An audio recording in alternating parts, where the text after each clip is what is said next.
Welcome back to Hardcover Hooligans. I'm Danylo. Mac. Yes? What are you going to do after we're done with this series? Now that you have your life back? Yeah, but it feels irreparably changed, so I think I'm just gonna end it all.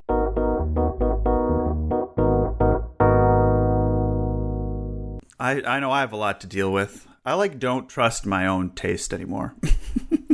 Yeah, it's certainly been a lesson in evaluating what you think is good versus what tricks you.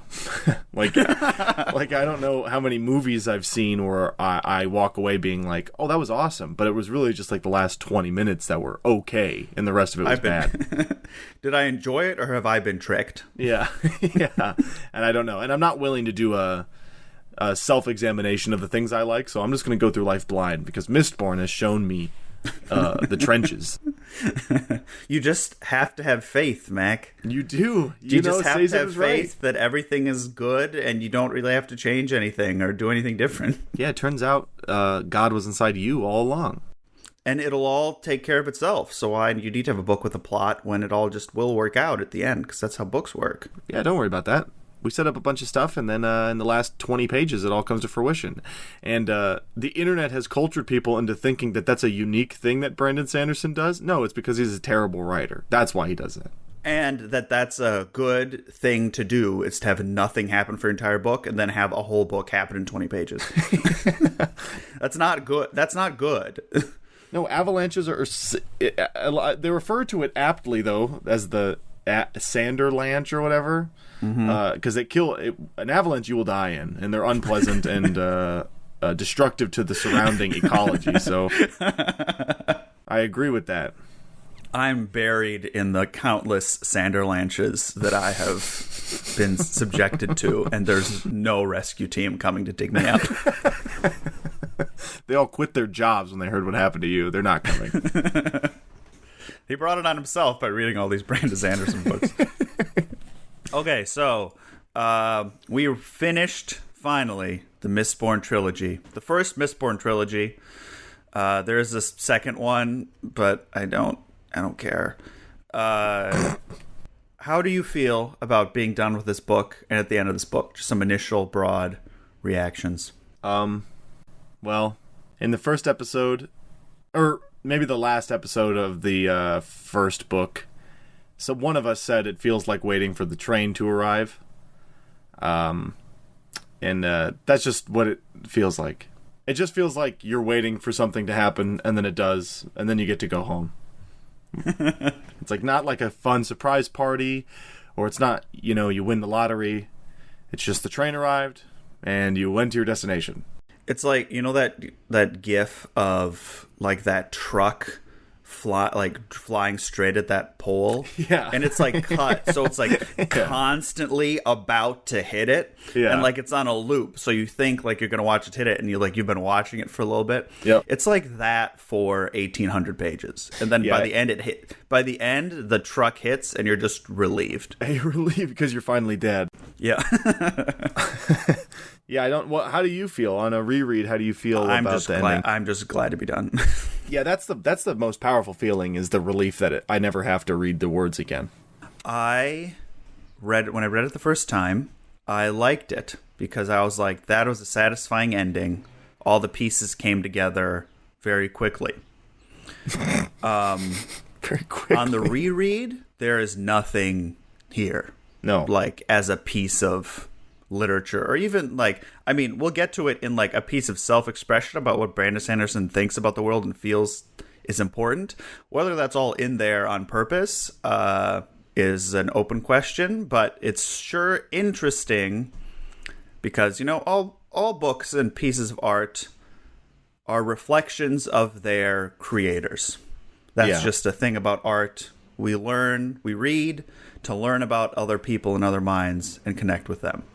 Brandon Sanderson doesn't seem to be interested in that part of books, but these books, I think, accomplish that anyway, which is, I guess, kind of interesting.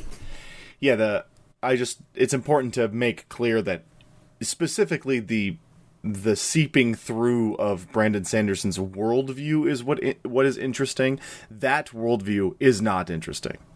It is very childlike and biased and not willing to engage with important questions. We've been talking about this whole series, like how whenever, it was really mostly in the first book, but like he doesn't have the writing ability to write like a morally gray story, or the curiosity to really examine what that means. Examine it, yeah. So none of that stuff is in here, and the questions that do get raised, like by the characters in the book about class and power and religion, are seriously like, if a 6-year-old came to me, I'd be like, wow, that's really, wow, good for you for like questioning that. Like a little pat on the head, like, yeah.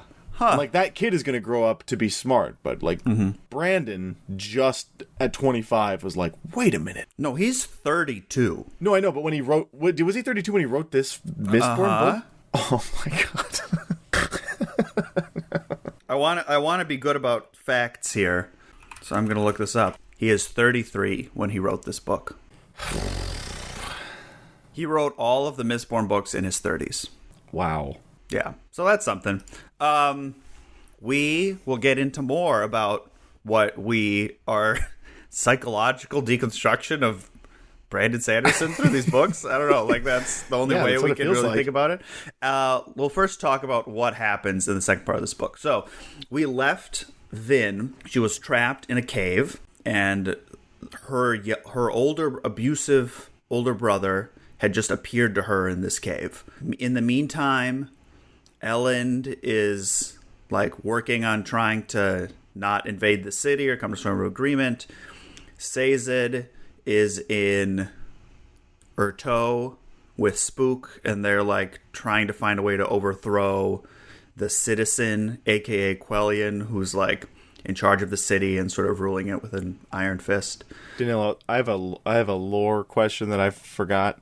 Yeah. Is Urto the former home of the Ventures? I don't know. Or is that? I don't think it's important. Well, they do mention it a lot. Is that or is it the one that Yeoman is in charge of? City? Yeah. I think, but like Set ruled Phaedrex City. I don't remember. Yeah, I don't remember either. I just remember the reason I'm asking is because I thought that there was like some specific reason why. I can't remember why Spook is in Urto to begin with. Oh, so this Spook's plotline is largely irrelevant to this book. And he's only there to like collect information. Oh, just vaguely get information. I think so. Like, I don't think there's even a. Oh no, he was supposed to find about he was collect information and like found out about the storage cache, and they eventually like, get the storage cache. Remember? Right? Because yes, now there's a bunch of water down there, right, and all that stuff. Yeah, street slots. Street slots.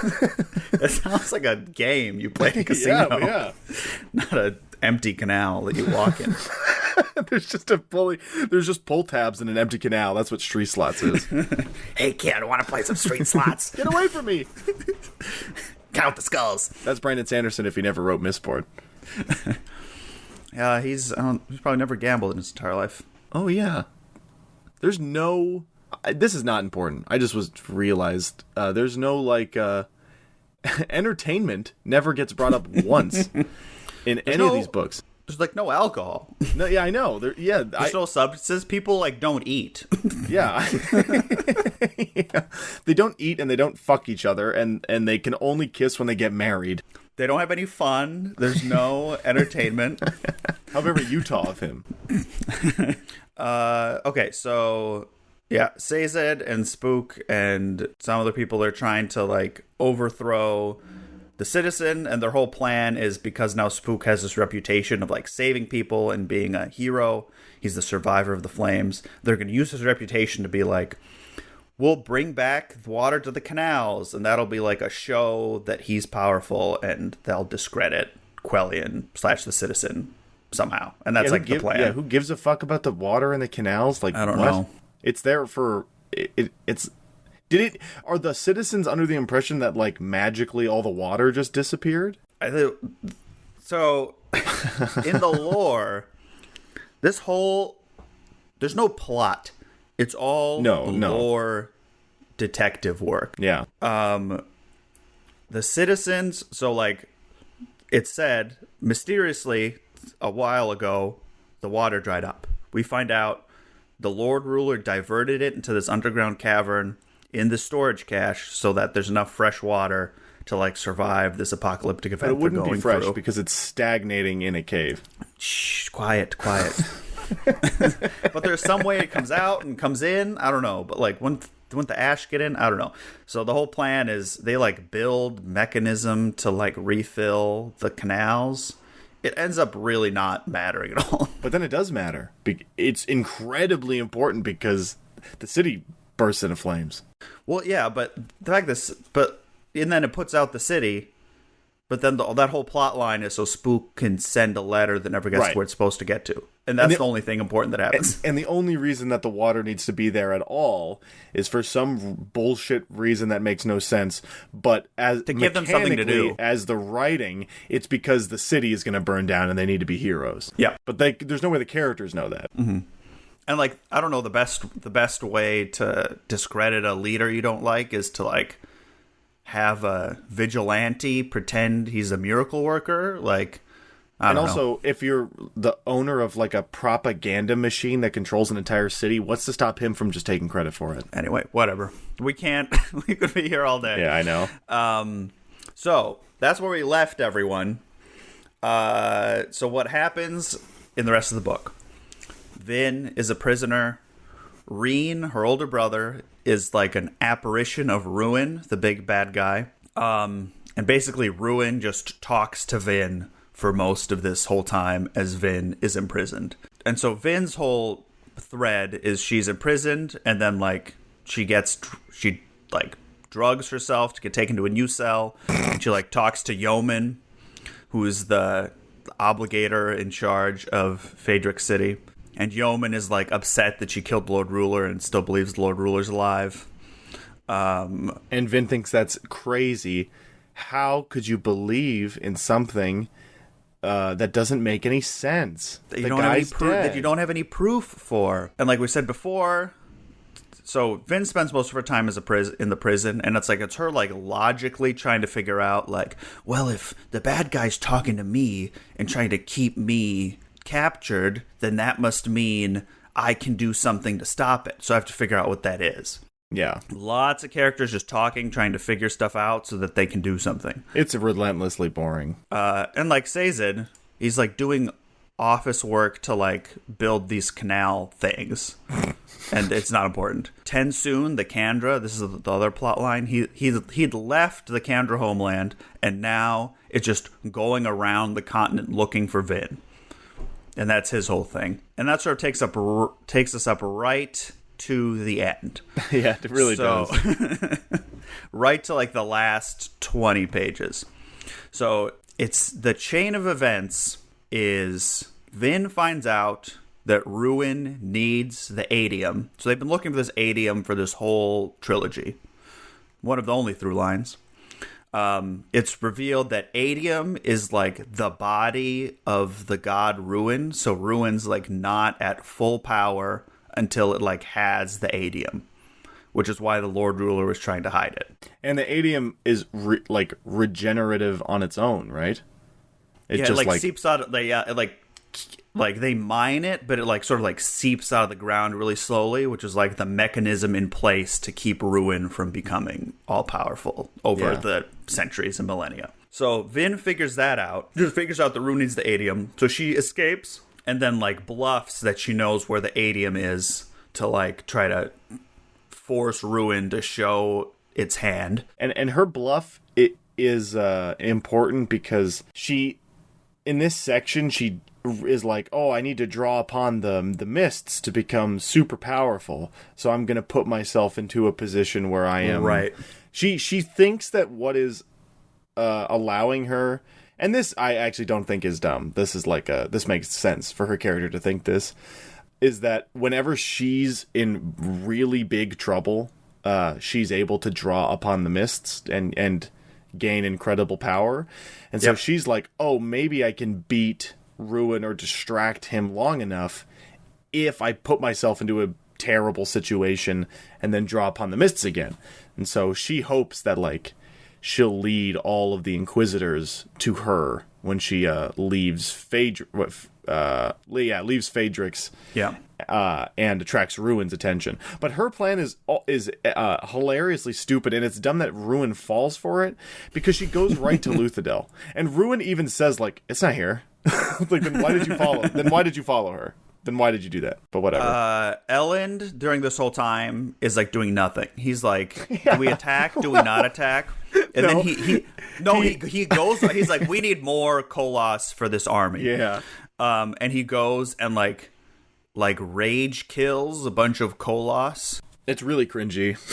It's like because really he's like lame. angry that he can't do anything, or angry that like he's been put into a position where he has to use power to make stuff happen. Yeah, he has to make choices. It's like, you decided to be the emperor. Yeah. Like, I don't know what you're... Anyway. Before he does that, though, just a funny thing I wanted to point out.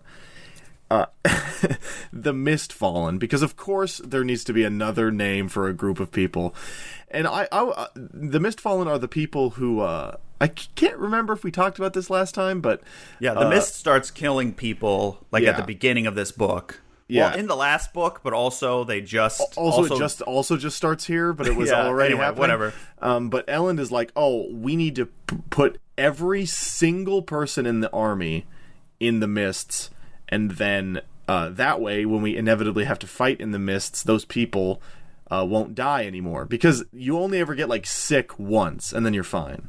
Yeah, and then, like, you're inoculated against it. And then it just kills some people. And some people it doesn't affect. Some people they fall sick for a little bit, and then some people it kills. 16% of whatever group is, that was a big revelation sick. At the last section. Like, it's always 16%. Yeah, because 16% fall sick, 16% die, and then they stay sick for like 16 days or something like that. And that is because there's 16 medals for real, is that right? Or no? I mean, yeah, there is 16 medals, but they only get 14. So anyway, that's just felt like we needed to say that because that's important at the end when we'll learn that there's 2 more medals. But Elend comes to the realization because Captain Demu lets him know that like the Mistfallen, the people who got sick, not the people who died, obviously. The ones who got sick are being like prejudiced or like ostracized. Ostracized from the army because they think like the Mists betrayed them. But yes, because like they all believe in like Kelsier's Church of the Survivor, and he liked the Mists. And so, like, because the Mists hurt them, they aren't true believers, and so it causes this whole fake tension in the army. They recover from the mist sickness, so if I would assume that they would have the opinion that, like, oh, the Mists have made them stronger, and, like, tested them, and they've survived. But no, they think if you got sick and then got fine, that means you're a heathen. Anyway, a soldier punches one of the Mistfallen, who is a general, and instantly, Ellen's like, we gotta execute that guy. I couldn't believe it. Insane. I know. I laughed out loud. So did I. And he, like, decides to execute him. We never see it, and there are no repercussions for it. Yeah. Yeah, like, punching the dog. We can't have the army's... It's like a fake tension to make it seem like something's happening. Like, the army's falling apart because some people are getting sick and some people aren't. It ends up not being relevant and not mattering at all. No, it doesn't matter. But I think that guy does actually get executed. Yeah. Which is hilarious. And Elend is but it happens off screen. And Elend is kind of conflicted about power, but so quick to execute somebody who just shows a little bit of sedition. So Vin tries to get herself in trouble. Marsh is like chasing her. At this point, like, Ruin has totally like possessed control of Marsh. And the whole thing is like, if you have these metal spikes in you, Ruin can like it's like a gradation of influence your thoughts / actually control your mind. And it's sort of not clear where that... Yeah, no, it's not. He influences your thoughts so hard, he sort of puppets your body. Yeah. But Marsh catches Vin. This is like right at the end of the book. Marsh catches Vin and is like... Ruin's like speaking through Marsh and is like torturing Vin. Like, it was pretty gruesome. He's like actually like takes her arm and like snaps it in half, and takes her leg and snaps it in half. But like 1 second later, she draws on the mists. Because the big reveal is that mists are the body of preservation, which is the opposite force of ruin. And Vin's earring is... Oh, yes, that's right, that's right. Vin's earring that in the first book she was like, I'm not going to wear this. My crazy mom gave it to me. And Kelsier's like, no, it looks really cool. You should wear it all the time.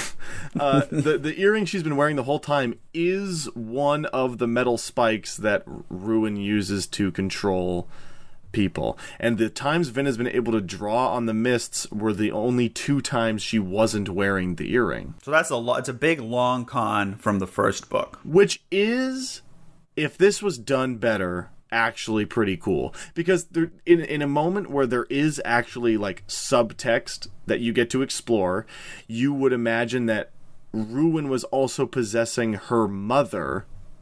And then drove the spike into her ear. Ruin drove her mom crazy. Yeah. And like did the hemalurgy blood magic, killed her sister to give her more powers. Like the whole thing is like Ruin has been puppeting this whole thing the entire time. Now, which is kind of insane and makes you wonder, then why do we care about anything that happened until this point? But we can talk about that later. There's just something, when this was revealed, I had a question. Why would Ruin want to limit Vin's ability to kill the Lord Ruler, a person that Ruin is trying to kill and needs to be dead to come back in the first place? I don't know. Also, I think it's revealed here that the Lord Ruler actually wasn't bad at all. He was being corrupted by Ruin the whole time. Yes, we'll talk about how no one bad is actually bad. They're just corrupted by evil force. And how that's totally just like Satan. But anyway, so Vin picks up all the mists in the whole world because they're like the body of this now dead god. Early on, it's revealed that like preservation, the opposite god of ruin, has like died in a hilarious scene. I have to talk about that. Oh yeah, hilarious. Okay, we got to talk about it. Well, another thing that Ellen does is have a conversation when he's by himself. Yeah, one of many. He kills all the Koloss and gets and is like, "Oh, this is so pointless." And he like sits down in like a man with the weight on his shoulders has driven him to the ground, and he Even can't. Though he's done nothing and made no decisions. He executed one guy and seemed pretty cool about it. That's the only thing. He didn't even execute him. He just ordered for his execution. That's true.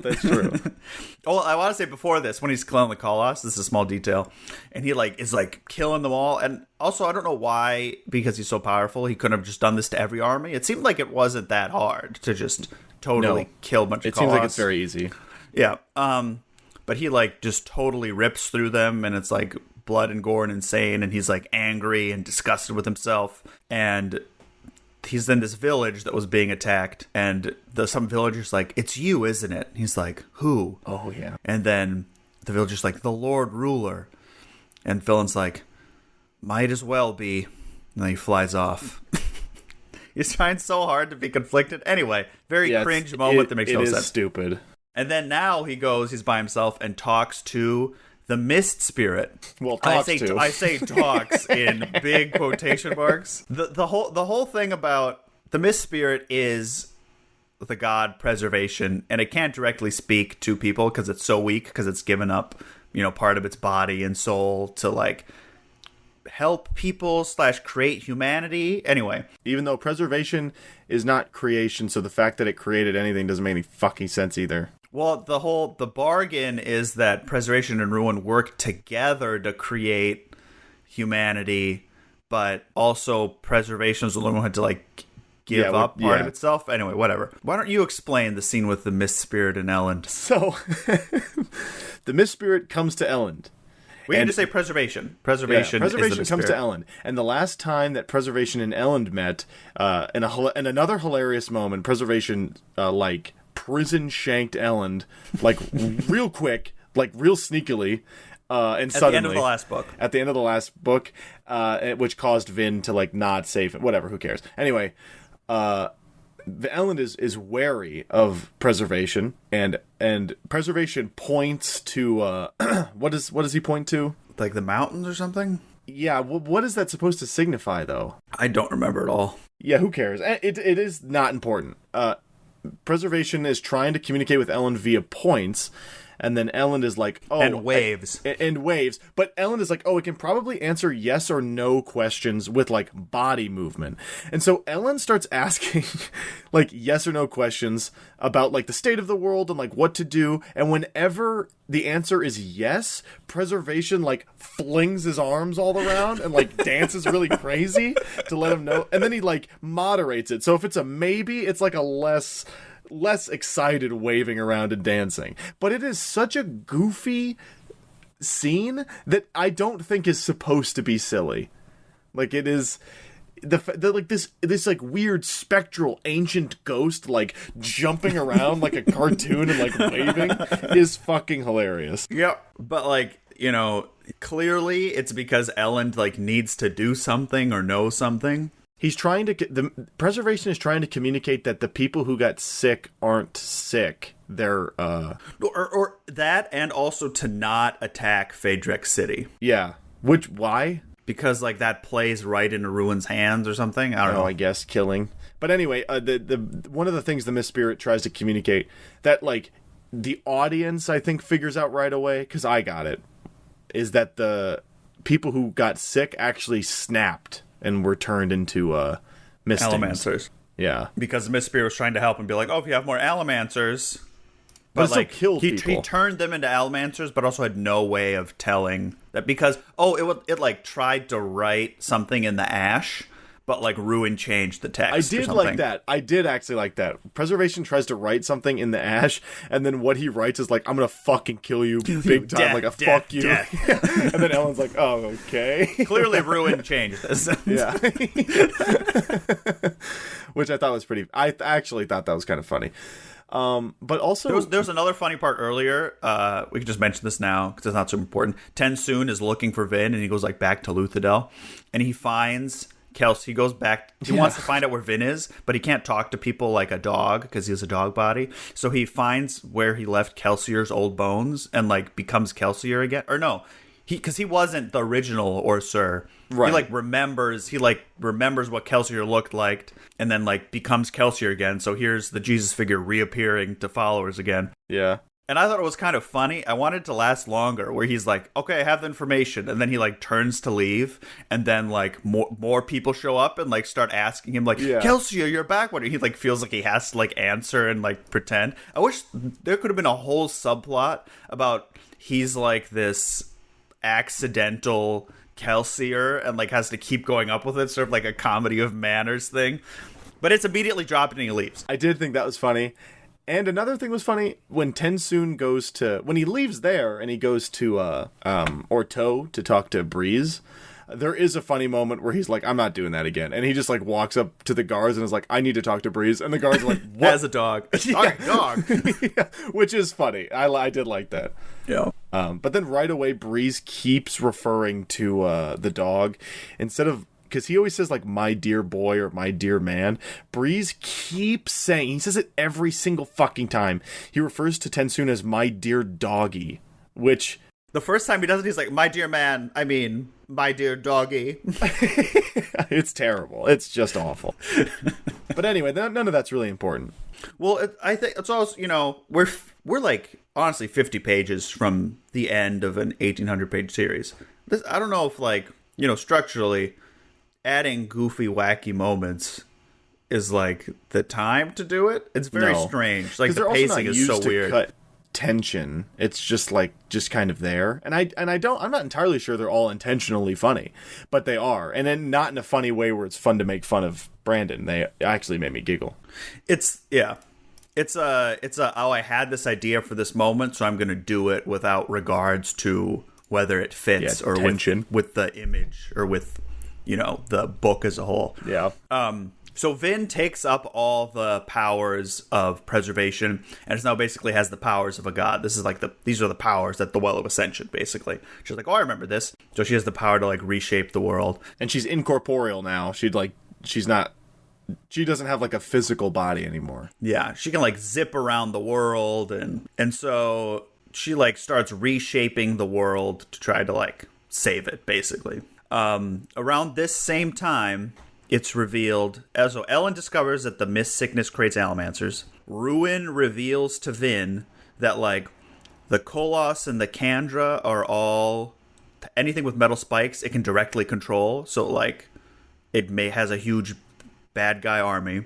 But Ellen has a bunch of new Allomancers, and because Sazed found out where all the Adium is, Ellen, like, they all go to the Kandra homeland and ingest all the Adium, so now they're super powerful Allomancers, and they fight with Ruin's new big army. Marsh kills Ellen. Awesome. In this battle, cuts his head off, and then Vin realizes that, like, Ruin is my direct opposite, my direct opposite of my powers, and now that Ellen's dead, I have nothing left to live for, so she, like, self-annihilates to, like, kill both herself and Ruin. And they both die. And then Sazed is also in the area.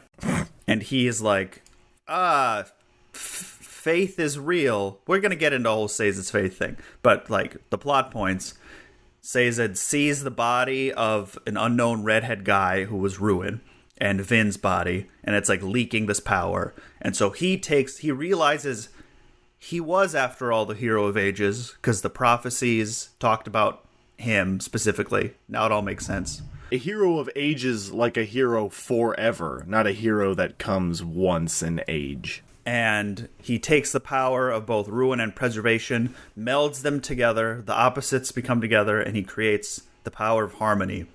And so he becomes the god of this planet, and he reshapes the world and makes grass happen, and trees and flowers, and it's all green. And changes the landscape where there's just like a bunch of holes in the ground right next to each other where all of our characters crawl out of and meet again. Yeah. So the world is now like Earth, basically, and Spook is there at the end, and he finds the body of Ellen and Vin, who are now dead, but lying together in a bed of grass. And there's also a book, and it's the book that Sazed wrote that explains all the lore, and that's where all the epigraphs come from, and so that Spook can start to, like, rebuild the world. And that's the end of the series. Yep. That's how it ends. Oh, and also there's a hint that there is actually an afterlife, because Sazed in the note to Spook says, like, I've actually talked to Vin and Ellen, and they're happy, and I think they deserve a rest. And it's like, okay, so there is actually an afterlife. So partly Sazed has been a fucking idiot this whole time. Because turns out there actually is an afterlife, but who cares? Yeah, he was just deceived. Like, once he became a god and he knew it, then he believed in it. Yeah, that's it. That's the plot. And that all happens in seriously like 20 pages. Yeah, it's crazy. Both Vin and Ellen die. All themes and ideas are dropped. Yeah. It's just like stuff, nothing happens, and then everything happens. Which is not good. And it's, like, supposed to be impressive. Yeah, it's not and good like on my at all. first reread, I was impressed. On the reread, like, because I remembered all these details. Other than what happens, there's, like, nothing else.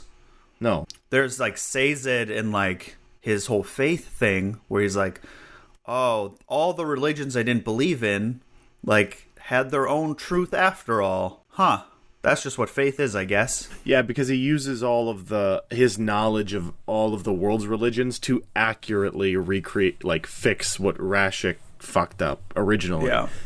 Like, the map religion, he knows exactly, like, where to put all the stars because of the star charts, and he knows, like, the proper for, like, vegetation and flowers. He knows, like, what, like, the soil needs to be like because of this other religion. It's all religions. It's not, like, historical texts, but whatever. Or it's just scientific. Well, and because now he has both powers, so he can do anything.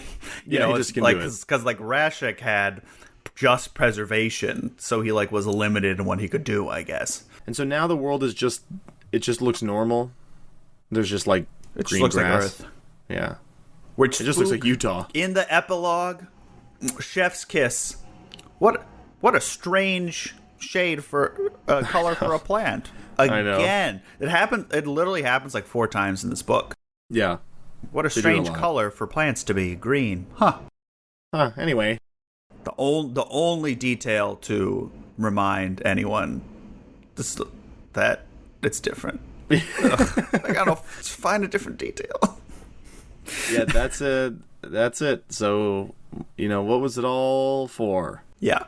my prevailing thought is like the first half is just like the illusion of things happening, and that's like I think all of these books, Brandon Sanderson loves a plan.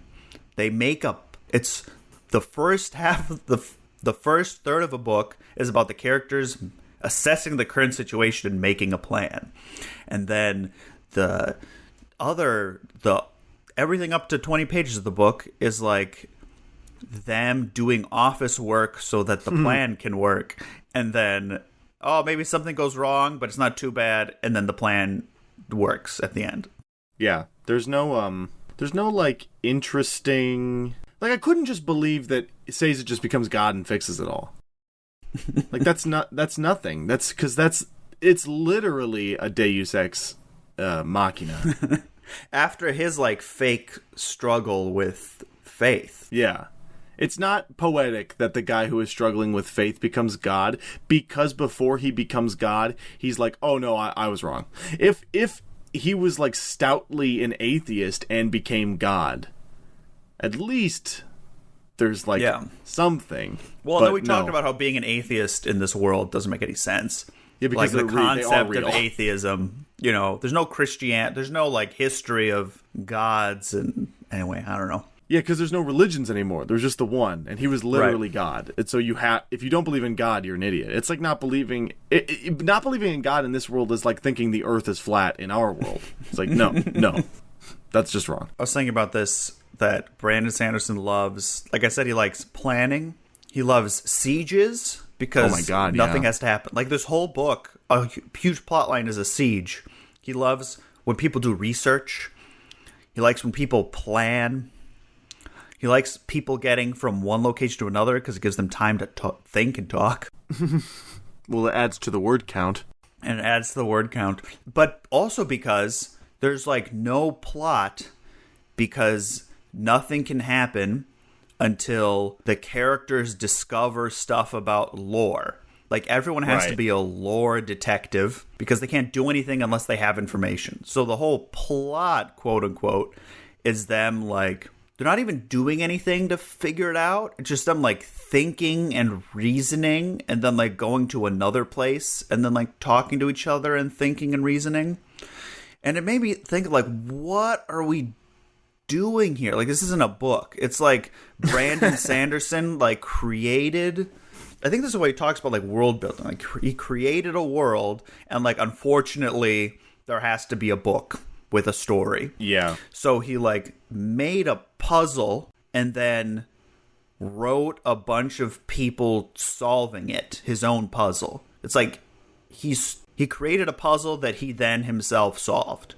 And that's like interesting. Like that's supposed to be engaging or interesting, or I'm supposed to take something away from that. Like I feel like he was like, oh, wouldn't it be cool if there was like this world where there were these two like forces, and then like in the world like somebody managed to like combine the forces and like solve everything, and then had the thought like I wish somebody else would do that. Like I wish that existed already. And then he doesn't have like the ability to write an interesting story that takes place in that world because he's too focused. It's the thing when like you ask anybody about Mistborn, the first thing is like, well, the magic system is cool, and it's like I don't give two flying fucks about the fucking magic system. What about I'm reading a book. I'm not reading like a spreadsheet. Like I don't care.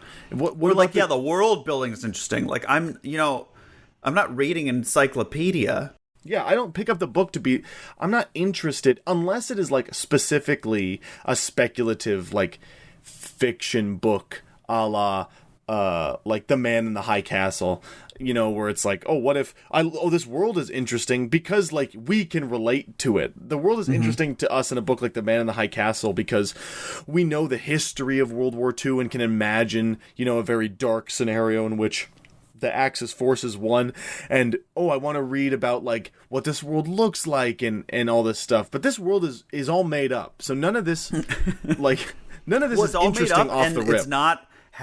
It's not like habitated by real people. No, they're cardboard cutouts to facilitate bullshit ideas that he thought of while he was teaching creative writing at BYU. I was thinking about, I think it's like Lord of the Rings has like the Silmarillion. Like I've never read the Silmarillion, but that's like a lore dump book, right? Basically, yes. The Silmarillion is the Bible to the Lord of the Rings is like myths and monsters.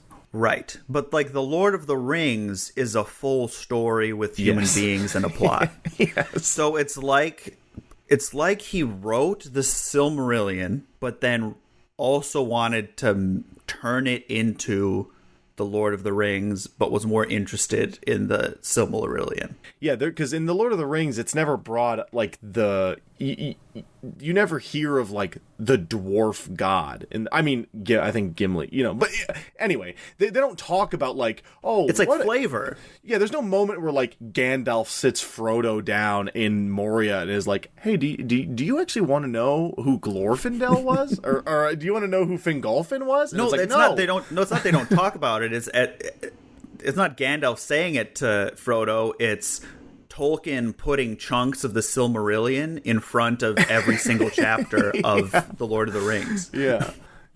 That's not how books. That's not a book. It's a lesson. It's like and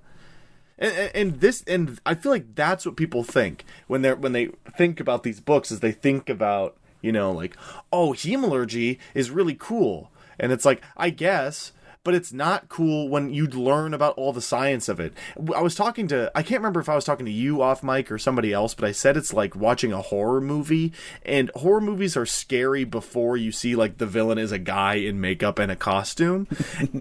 It's like, that's what this is. Like, these magical ideas are interesting, but he will explain them to you to death, and he's tricked people into thinking that like this hard magic system is good at all. Is what makes the book good and interesting. Yeah, like the idea being cool is not the same as it being cool in a book. Right. Like in the context of a story. Like I could just list a bunch of cool what if ideas to you. But like, that's not a novel. No, that's just your crazy person's manifesto. Yep. I also wanted to talk about the trilogy as a whole now.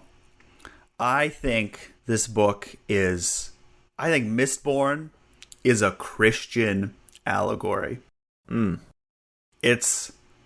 think it's like deeply conservative in the way that, like, not like politics, but like values, conservative in the broad values. sense of like the status quo is there for a reason, and we have to like maintain it in a Christian, in a Christian way. Like, this is how the cosmos is, and anything that's bad about it means that like some force is making it bad, Yeah, it can't be, it's not the people. No, it can't be the people and the systems.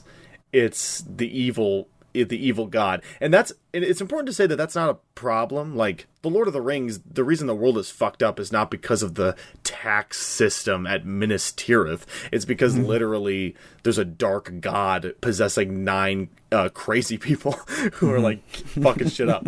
But that book doesn't. The Lord of the Rings is just about that. Mistborn is trying to also be like, well, there's like this slave class, and they're being like mistreated by the nobility. But none of that by the end of that, none of that fucking matters. Well, because in the last book, it's all revealed that anytime anyone did anything bad in this world, it's because Ruin was like controlling them or influencing them. So they're totally off the hook. Like the Lord Ruler, he was just doing his best, and he just like made a slave class because Ruin is like, you should make a slave class. And it's like, all right. Which isn't, by the way, like destruction. Like making people be slave. He's like, there's like a weird sleight of hand. So here's what I think. Preservation and Ruin are not those things in these books. I think they are like nominally. Preservation is God, the Christian God, and Ruin is Satan. Right. Yes. Like, I think it's literally one for one. Like, preservation gave up part of himself to create human beings. And that's like a very Christian thing. Like it's Adam and Eve. It's literally yeah, Adam it's and like Eve. God created man in his own image. Right, yeah. And we are inherently good. And like preservation, but even flawed. though even flawed, yeah. Flawed because of the evil force. Right. And preservation is the benevolent God that's actually secretly been watching over them the entire time and trying to help them defeat evil. And ruin is not really ruin. There's like a weird sleight of hand where it's like, oh, ruin's the power of change. Like, no, it's just like it's wants to destroy and inflict suffering and kill. And it also like can mind control people to like do bad things. Yeah, because they say ruin is the power of change. But Ruin's quest is to like seriously blow up the world. And what is there to change if there's no more world? Like that doesn't make any sense. He's changed it once. Like you would think that like this force would want to keep changing things. And also this book change is not bad. Change is how you grow as a person. Like I mean, changing the world to not be there anymore, I would have the hot take that is bad. But one of the characters is like, no, ruin's actually like the power of change, and that's why preservation is the power of like keeping everything the same. Which like if that was really what these forces were, it'd be interesting. And I think I remember when I first read these, I'm like, oh, that's conceptually interesting. On the reread, like that's clearly not what's happening here. It's clearly just God and the devil. Yeah, and also it is funny. I guess I didn't put this together. It is very conservative that the good power in the world is like to reject modernity and to embrace tradition. It's just like that's what it's so clumsy. Because you bring up an interesting point. Is it purposeful that he writes preservation and ruin to be neither of those two concepts in the actual writing? So. I think like conceptually it's interesting, but then like is it because he's a poor writer? The concept of change can't be like a black and white bad guy, because it's like he's trying to have it be morally gray, but like in order to be morally gray, like I think it's just so deeply Mormon that like you can't imagine a world that doesn't have absolute good and absolute evil. And like sort of the end of this book is trying to be reconciliation of those things. Like Sazed is like, there's some truth in all religion, which is a Mormon teaching, by the way. Yeah. And that like he's trying to it's like the problem of evil. Like it's Brandon Sanderson's real-time faith crisis. Like he's in this insular religion. He's now, his early 30s, and he's like, "Oh, the real world is not exactly how I thought it would be. But I still believe all this stuff that doesn't seem to sync with the real world." And so if God exists, then why do bad things happen? And so like this book seems sort of like an answer to that, where Sazed brings the two powers to good, like basically good and evil together.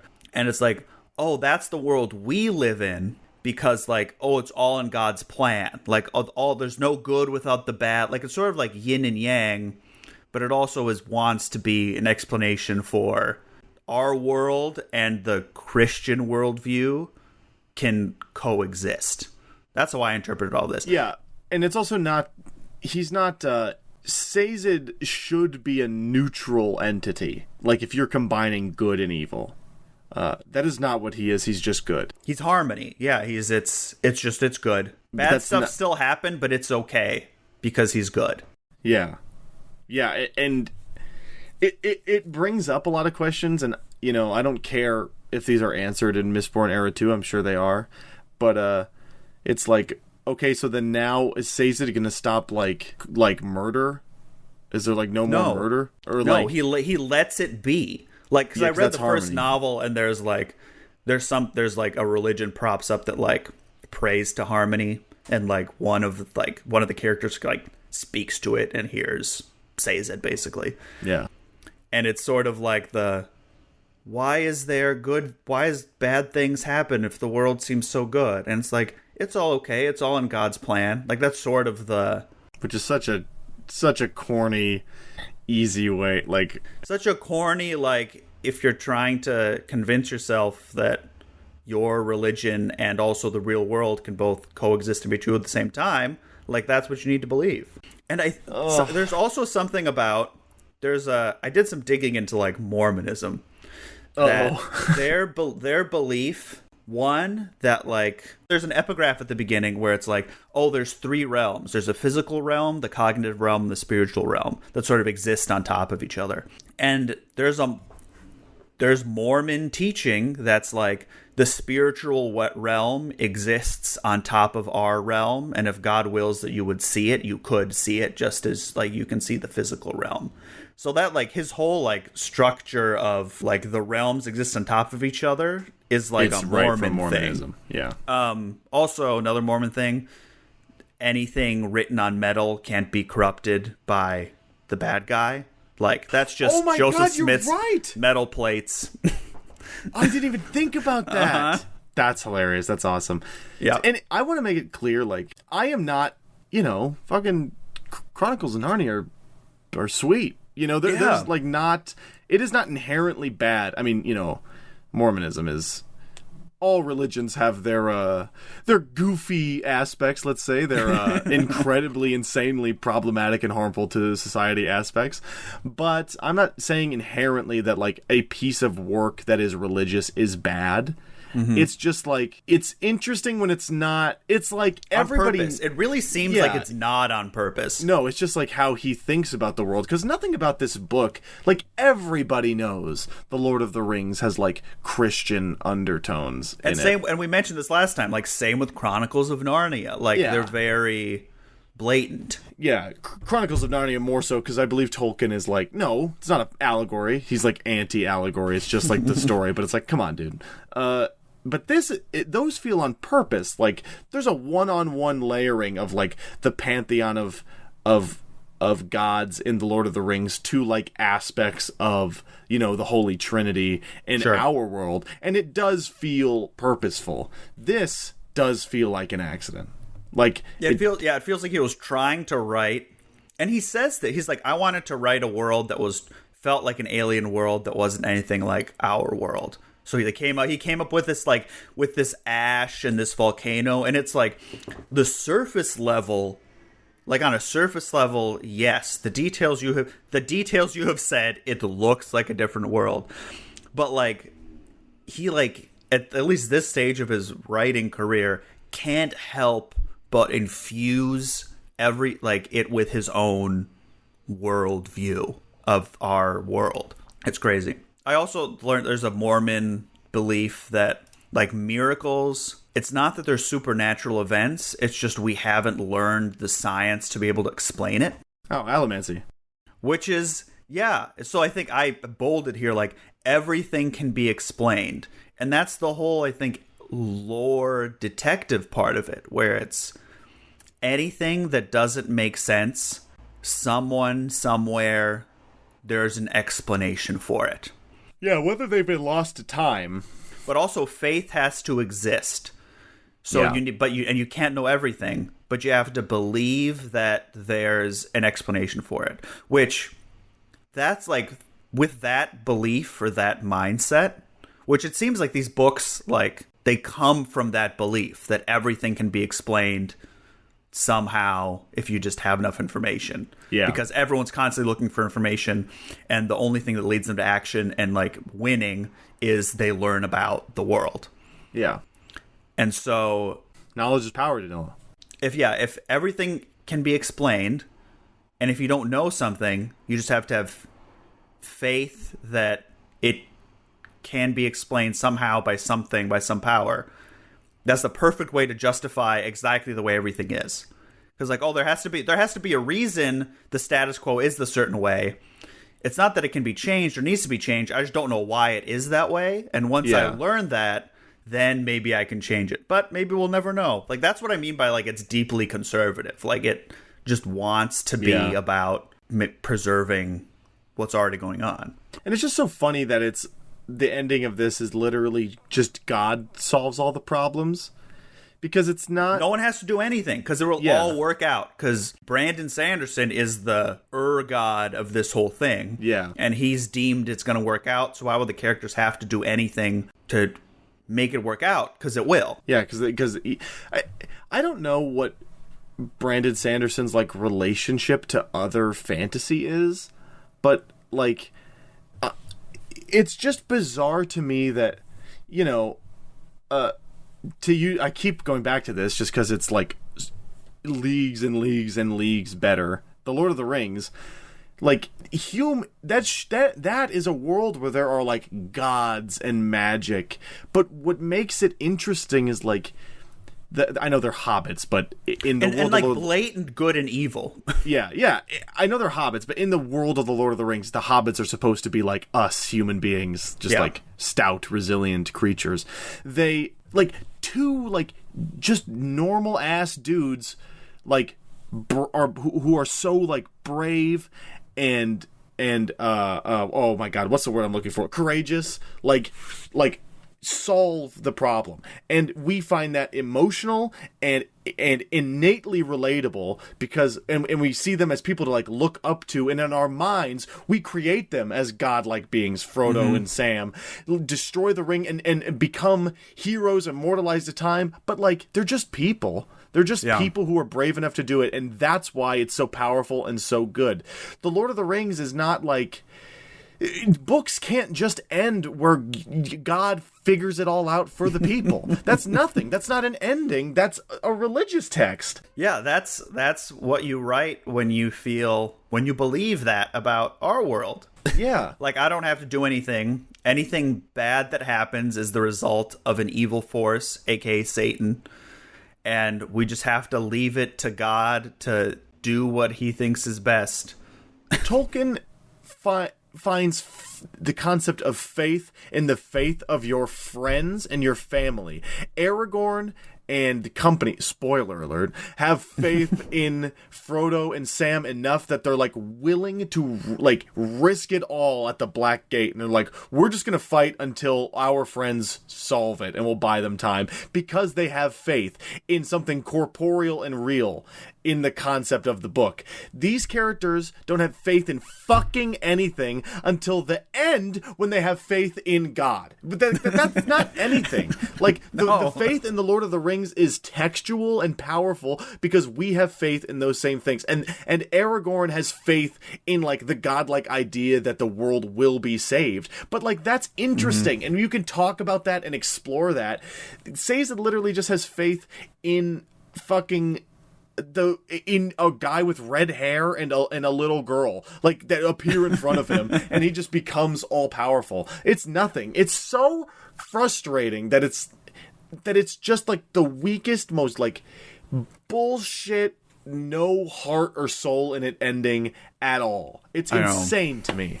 Well, it's the whole Sazed's whole thing is he like learns that you don't need material proof for your faith, you just have to believe, and then immediately receives material proof for his faith by becoming God. Yeah. Which is like what I imagine Brandon Sanderson wishes would happen to him. Yeah. Hence why it makes it into this book. Yeah. Otherwise, why would you believe? And then it's just like, that's why it's like, it seems like it's his real-time faith crisis. It's just nothing. It's not relatable. And I was thinking, like, I think fantasy is the perfect genre for this sort of, I mean, not like self-deception, but like sort of like you're not being honest with yourself about what you believe and what you're putting into the text, because like it's a totally made up world that you make up. So you decide what's in it and what's not, and what's important and what's not. And so like that, in that way, it is a reflection of what you as a writer or author value and your own ideas, because like it is a blank slate. And so like anything you put in it is going to be a reflection of what you think is important or interesting. His deeply conservative Christian values, in that the fucking nobility is they're not actually but not all billionaires are bad, actually. Well, so, and the whole magic thing ties into the there's like a Mormon teaching called exaltation, which is like basically human beings can like become like God. This is like sort of where it comes from, like you get your own planet or like your own galaxy or whatever, your own like realm. in Mormonism, which, you know, obvious parallels of Brandon Sanderson created a whole bunch of planetary systems in his own fantasy world, and he lives in a religion that believes in you like become god of your own little universe. Yep. And it's sort of interesting that, like, because he's made this media empire and he's able to actually make his own little world on this world by making his own little fantasy worlds. Yeah. That was something I was thinking about, which is very interesting. It's just self-pleasure. Like, I once had a person teach me about, or they told me they were a stand-up comedian, and they talked to me. They're like, if you're going to get up there and just do stuff that makes you laugh and nobody else, just go home and masturbate, because that is what you're doing. That's what this feels like. That's what I was saying before. Like, he created a puzzle that he then solved himself, and the answer feels very smart about it. And feels very smart about it. And the answer was that he just can not change anything in his life and what he believes. He was actually right. Like, that's the theme. The theme of Mistborn is that Brandon Sanderson was right. About his world and life. And that bears out in the real world. Like, he has millions of dollars. He can create his own little... He has his little Utah compound with his multiple houses. And, which is so weird and creepy, by the way. It's so strange. Yeah, and he writes his books, and he says, like, I'm going to stay in the Mormon church, even though they're anti-gay and anti-trans, and I'm going to change the system from the inside. But you're not changing anything, because you're just still doing everything you normally do. Yeah, the beginning of Mistborn begins where a god is in control of the whole world, and the ending of Mistborn ends where a god is in control of the whole world. But it's a good guy at the end. It's a good god now, yeah. And actually, the first god was never really evil because the devil was whispering in his ear, so... The world was actually good the whole time. If only the pesky bad thing wasn't around, then everything would be great. Fucking stupid. Yep.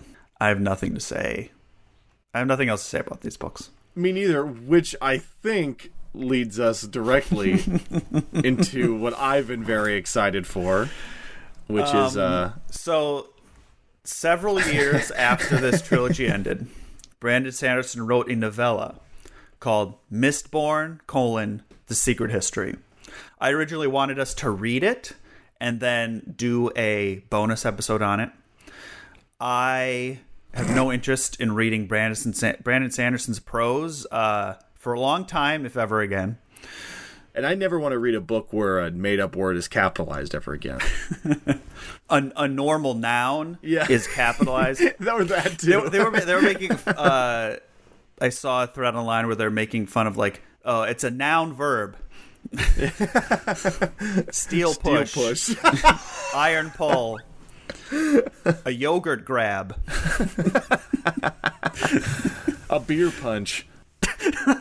We need a hard beer magic system. So I was just thinking we would read the synopsis of that, because it takes place simultaneously with the events of the full trilogy. There it is. Okay, I want you to open it. I want you to read it sentence by sentence. If there's some way you can look and not read ahead. Oh, sure, yeah. I'll just read. Okay, I got it. Okay, so this is, I just want to let everybody know this is a biased report because we are on the Coppermind. The Brandon Sanderson wiki. Yes, the Brandon Sanderson wiki. It's not that biased, because even the summaries of the Hero of Ages reads extremely boring, because all the verbs are like, Ellen ponders, they research, they walk, they talk about, they like... That's the summary of every chapter. Anyway. Okay, so chapter 1. Kelsier stands before the Lord Ruler after his defeat of the Inquisitor and burns the 11th metal. This is the end of the first Mistborn book, but for the listener, if you don't remember. He sees a vision of the Lord Ruler's past as Rashik, but can't figure out how to use the information. The Lord Ruler slaps him, and he flares the 11th metal. He sees a vision of Rashik taking the power at the Well of Ascension and changing the world. He dies. It turns out to be a painful experience. In this new realm... What? In this new realm, things in the physical realm appear misty, except for metal, which shines. Lyris arrives, and Kelsier punches him. Despite being a... Oh, is Lyris a... Lyris is preservation. Oh, okay. Lyris arrives and Kelsier punches him. Despite his being a god, Lyris appears to be weak and unstable. Other people, victims of the Lord Ruler's Purge, arrive in the realm with Kelsier and are almost immediately pulled away to the beyond. Is that heaven? Yes. So he's in what they call the cognitive realm, which is like the realm of thoughts, and the beyond is the spiritual realm. After he dies, he's in this new realm? Yes. So so Kelsier is alive in this cognitive realm. Okay. Allomancers take longer to leave. Sure. Lyris explains that Kelsier saw into the spiritual realm when he flared the 11th metal and saw Rashik's connection, another capitalized noun, and passed. Kelsier tricks Lyris into revealing the location of the well, and he races there, begging Lyris for help in staying alive, so Lyris preserves him by making him part of the power of the well, trapped like Ruin, but alive. So, also, I just want to point this out that none of this is important. Because what I imagine this is going is that Kelsier was the preservation that was waving to Elend, I imagine is what will be revealed here. That is nothing. That is nothing. That is like not a fun reveal. The big thing is that like Kelsier is still kind of alive. Yeah. In this story and like playing a background role. Kelsier examines, this is chapter 2. Kelsier examines his prison and tries to break free, but cannot. At the other end of the cavern, he sees glowing bits of metal. So he's in the Well of Ascension right now. Yeah, he's like trapped. Room. So like, preservation was like, looks like you're kind of you don't want to die, but I can't bring you back to life, so I can trap you in the Well of Ascension, like preserve you basically. The only example of him actually preserving anything, which, whatever. At the other end of the cavern, he sees the glowing bits of metal. Lerasium beads, but I imagine that's just what the actual name of like the thing that turns them into the really powerful Mistborn is. I think so. Some Inquisitors enter the cavern and dump the body of their fallen comrade into the well. They keep his spikes in a container of blood so they won't lose potency. That's actually kind of cool. Kelsier asks Lyris how the revolution is going, but Lyris is fading and doesn't answer coherently. Lyris reveals his plan for signaling his followers, using the number 16, the true number of metals in allomancy. Yeah, but they don't know that, so that's nothing. They don't know there's 16 metals, so that's fucking stupid. Kelsier watches as Vin kills the Lord Ruler, and the Lord Ruler shows up in the cavern, now in the cognitive realm. He tells Kelsier that he was only a pawn in letting Ruin destroy the world. He touches the power in the well briefly, then goes to the beyond. Kelsier sits down to wait. Okay, so who's the fallen comrade? The one that Kelsier killed at the battle in the square? Yeah, I guess. Okay, who cares? I don't know. I guess there's a part 2 Stuff has to happen while he's sitting around doing nothing. There's a part 2 in this 90-page book, by the way. But part 2, Kelsier sits in his prison bored. He starts to sense he's like literally a spirit and he's bored. This guy is so fucking stupid. Sits in his prison bored. He starts to sense whisperings and pulses from the power. He decides to gaze upon it, and he sees infinite decay and destruction. He gets really bored and starts talking to himself. Hoid? Who's that? Oh, is that the... I'm just going to click on the link, actually, because there's a link here. It's a big spoiler, but... Oh, is it? Is that a... Yeah. I didn't see what it said. It's a Cosmere thing. Oh. So Hoid is a character in, like, every Cosmere book. Is he just like a spirit of the universe? He moves around to different planets and everything. Hoid shows up and chides Kelsier for destroying the pits of Hatsin. The only perpendicularity... What? Junk... who cares? The only perpendicularity that was easy to access. Hoid shows... His name is Hoid. Hoid is wit in Way of Kings. Oh, brother. Hoid shows... And a perpendicularity is... like a power thing that lets people travel between Brandon Sanderson planets. Oh no, I'd rather be dead than travel to the perpendicularity. That was easy, but it's only people who... Oh my god, this is like bad. This is what if the Dark Tower was bad. This is what this really? All is. Yes. Because there's literally... They're called highways, but there's literally perpendicularities in the Dark Tower. What is... So, do like, I just thought it would have been, like, characters. Does, like, Kelsier show up in the Stormlight Archive? Do you want me to confirm or deny that? Well, I feel like your hesitation is answer enough. Does he show up and he's like, hey, I'm Kelsier, I'm from Mistborn? No. Okay. I think he's technically in Way of Kings, you just don't know who he is. Oh, okay. People who've read Mistborn and read this know that it's Kelsier because it's a guy with scars on his arms. Oh, is he one of the... Can you just tell me who he is in the Way of Kings? He's I think he's in charge of the Ghost Bloods. It's like that secret society that like Shallan runs into or something. Oh, really? I don't remember. Yeah, there's like some secret society. And maybe he's not in Way of Kings. They don't have a meeting. That could happen in like Words of Radiance or something. I don't remember. But who cares? Like, Kelsier sucks. I don't want him to be in more books. Also, that's whatever. The only Hoid shows interest in the pool of power. Me too, brother. So Kelsier punches him when he's punching. He's throwing hands in this book, man. He's punching everybody when he approaches. Hoid easily beats him up, but doesn't actually damage his soul. That's good. That's like when you get into a bar fight and you just are really nice afterwards. They don't take soul. I'll punch damage. your body, but not your soul. Kelsier's pain is his own creation, his mind creating the pain that he expects. Oh, because he's not actually corporeal. I see. Mm-hmm. Hoid goes to the center of the pool and transitions to the physical realm. He triumphantly grabs one of the... Wait, so is Hoid evil? I feel like he's a neutral force. But right now he's doing something evil and weird. Or something. Like, I think it's this all creates mystery. Like, what is he up to? What are they doing? Sure. He triumphantly grabs one of the Lerasium beads and leaves. Lyris shows up, and Kelsier tells him what happened. He refers to Hoid as whatever. He lectures Kelsier on the three realms, physical, cognitive, and spiritual. While Kelsier doesn't understand much of it, he has a new reason to fight and live. Chapter 2. With a renewed sense of purpose, Kelsier studies Ruin and his motives, riding out the pulses into the world. He occasionally sees the Drifter. Who's that? I don't know. I think it's like Hoid. Anyway. He wonders about a certain Mistborn that Ruin pays a lot of attention to. Vin? Is that who he's talking? Oh, it's highlighted. I can just click it. Yeah. Oh, Zane. Oh, Zane. That's what Zane looks like? He wonders about a certain Mistborn that Ruin pays a lot of attention to. He realizes that Ruin is changing the Terrace religion, but doesn't know why. He already did that, though, I thought. He's infuriated when he figures out that Elend is king, me too, and pouts for days. But his craving for any sort of contact with his friends has him out on the pulses again. He sees Marsh as well, and decides that while he isn't fond of him, he does love him. He observed... This would be after that Marsh betrayed them and is like evil now. By the way, he's like, I still love him. He's a good guy. Chapter 3. Preservation is spending more time near the well. His appearance is becoming less human-like, with half of his face missing and other parts of his body decaying away. He has a plan in place that he can't remember. He tells Kelsier that the power must not be released.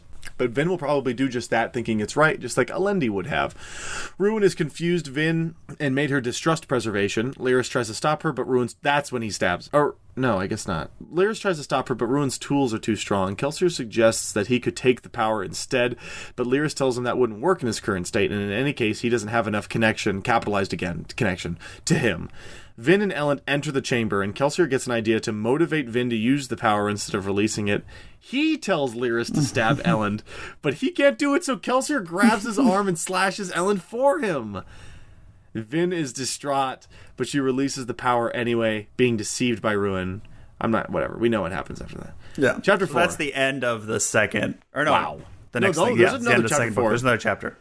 Lyris gets Vin's attention and has her feed Elend the last bit of Lacerium. Elend's soul lights up as he is, capital I, invested with preservation's power and survives his wound by burning pewter. Vin is obviously happy, and Kelsier compliments Lyris, then leaves. And then part 3, this is a 90-page book, part 3. Kelsier leaves his prison and goes to find his friends in Luthadel. He finds them at Keep Venture having a funeral. He wants to stop... You guys having a funeral? He wants to stop Ruin, but Preservation appears and tells him that it is tells him that is impossible because Ruin is entropy, a universal constant. Okay, so that's not what Ruin is. I think he wants to be entropy, but it's really just the devil. Yeah. Kelsier mentions the plan that Preservation can't remember now and offers to help. Wait a minute, he's talking to them? Oh, no, he's talking to Preservation. He learns that Dox and Clubs were killed in the Kolos battle. Kelsier is angry at Preservation for his apathy and bitterness and grabs him.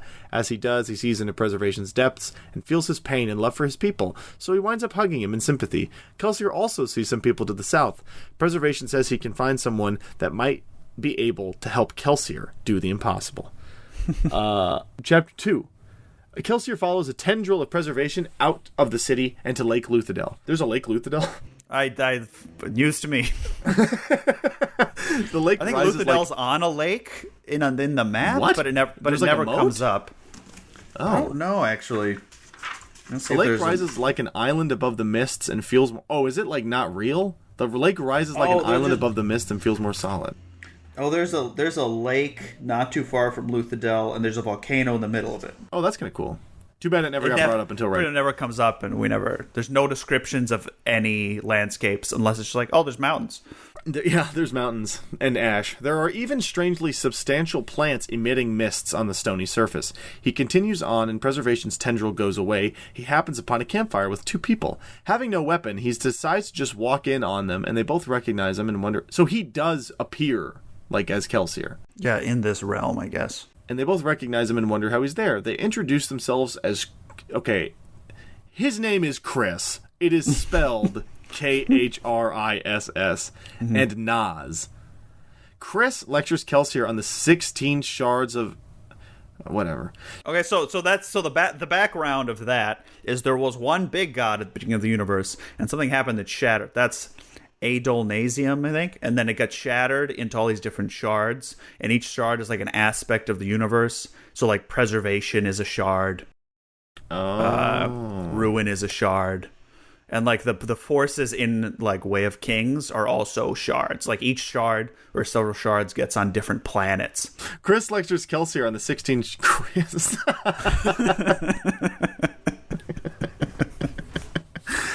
So this guy, are Chris and Nas... Chris lectures Kelsier on the ska. Are Chris and Nas like beings? Or are they just dudes? I think they're other people. I don't really know. There are other people also traveling between planets. Oh, okay. So he doesn't just see two guys who think that he's God and are like, hey, let me tell you about these things. Yeah. They call them world hoppers. Oh, boy. Really? Yeah. Like Hoid/Wit is also a world hopper. And Kelsier is, I guess, if he shows up in the other book. Chris lectures Kelsier on the... Whatever. She arrived hoping to help, but Kelsier's destruction of the pits of Hatsin means she can't go to the physical realm, and the Eerie won't talk to her.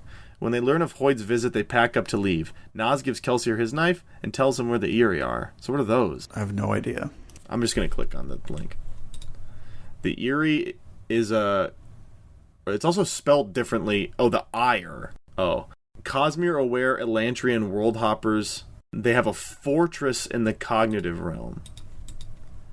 Sure. Kelsier, chapter 3. Kelsier asks Preservation about the Ire. They are from another land who have died, but have not. What? They have built a city in a place between worlds. Preservation gazes into Kelsier's eyes, giving him a vision of godhood and the future. He senses that his connection to Ruin is much stronger than that to Preservation. In no possible future does he defeat Ruin, but he does sense some chance of Vin winning if he goes west. Preservation insists that Ire won't help, but Kelsier doesn't plan on asking. Okay. Part 4. Journey. Kelsier runs west towards the ocean, following a canal. He knows he can't beat Ruin, but he can try to help Vin beat Ruin. Whatever. Chapter 2. Kelsier pauses at a town he used to live in called Longsfollow. He realizes how long he's been running and suddenly feels exhausted. He remembers he killed several noblemen here in retribution for killing a ska girl, and that had forced he and Mare to skip town. Him and Mare. These are fan-made summaries. Yeah, it's not that better. It's not that much better. In the end, it only caused more deaths after the Inquisitors came. Just like the death of the Lord Ruler, who would have prevented Ruin from coming, will cause more deaths. He finds someone alive in the place where he used to live, and his thoughts turn to Mare. He asks Preservation where she is, and the man in the room hears him. Kelsier tries to talk to him, but he's crazy. Chapter 3. Kelsier stops at a fire pit and learns how to start a fire with his mind. I'm not even reading the rest of that. Chapter 4. Kelsier finally reaches the ocean after traveling for weeks. He's collected several things along the way. Objects with a strong identity capital I, persist better in the cognitive realm. He calls out for preservation, but there's no response. Instead, Ati shows up and starts monologuing on how the world's doom is inevitable and natural. Ati is the redhead who was Ruin. Oh, I see. He tells him that the end is very near and that he can't do any good out here, which leads Kelsier to conclude that the opposite is true. Part 5, Ire. Kelsier Part 5 of this 90-page book. Yeah. Chapter 1 of Part 5 of a book that's 90 pages. Kelsier travels across the ocean. There is no light, so he improvises a torch. He feels a tugging at his soul. He walks through a strange jungle. Trees become stone-like structures. He sees a light ahead. Kelsier creeps up to an enormous glowing fortress. He touches the walls of the stone and sees another planet's green landscape. A green landscape? Huh? That's a strange color for plants. That's so weird. Plants have to be gray. He can sink into the ground and walk through plants. Oh, that's good. But he can't walk all the way through the stone wall into the castle. Okay, whatever. He gets into the castle. He eavesdrops on some guards and finds he can understand them even though they speak a foreign tongue. He follows them in foreign tongue. I wonder what language are they speaking? They're like in a fake realm. The language of their planet. That's kind of cool. He follows them into another room where he finds more guards on a large yellow gem. A woman enters the room and demands to know what's going on. The guards report an intruder, so they activate the device to see if anybody from Threnody is about. The woman is still worried, even with a negative response, and she goes to talk to the rest of the Ire. Kelsier follows her, and he listens to their discussion about the preservation shard. The unknown intruder spooked them. Kelsier rummages around and finds a book describing a device that can enable someone to ascend when preservation dies. Chapter 3. Kelsier decides that stealing the orb from the vault would be too risky and difficult, so he merely waits until they come out with it.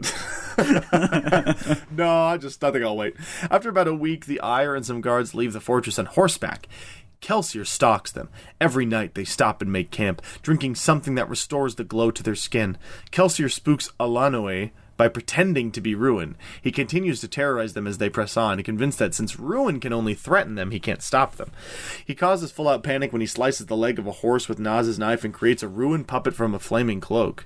Alanoe gets separated from the main group and he fakes her death by wearing a rope from the fortress and melting into the ground. Whatever. Chapter 6. He tricks them to get this jewel or whatever. Chapter 6. Part 6, Hero, Chapter 1, 90 pages. Kelsier turns to run back to Luthadel in possession of the orb. He sees even worse destruction and deterioration than before. 3 Ska die when a roof overloaded with ash collapses on them. Kelsier asks one of them as they transition through his realm if it's... So when you die, you go right there? Mm-hmm. For a second, and then you go to the...